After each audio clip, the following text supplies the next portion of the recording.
New Zealand has shown the Labour Party its greatest support in at least 50 years. It was election night euphoria at Labour Party headquarters as 40-year-old Jacinda Ardern celebrated a second term in government after winning 49% of the vote. We will not take your support for granted, and I can promise you we will be a party that governs for every New Zealander. The opposition National Party leader Judith Collins was putting a brave face on a bitter defeat, which saw her party vote drop from 44 to 27%. And the next 3 years will be an opportunity for us to repay that trust, and we will make you so proud that you supported us during this tough time.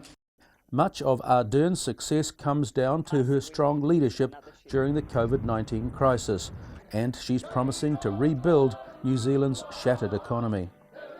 We have the mandate to accelerate our response and our recovery, and tomorrow we start.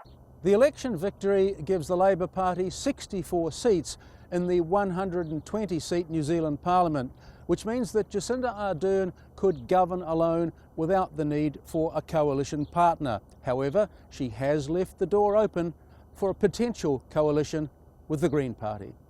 The biggest loser in the election was the centre-right New Zealand First Party, which was thrown out of Parliament after failing to meet the 5% party vote threshold.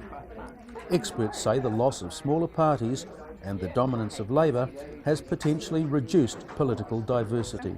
People aren't necessarily going to be able to air diverse ideas, and I think that's quite concerning for a lot of us, that there's not really an ability for a minor party to really exist long term. Despite her obvious popularity, Ardern has already been given notice that it's time to provide more support for migrants on temporary visas who became essential workers in the pandemic. She's really good, but she just need to think about the immigrants as well.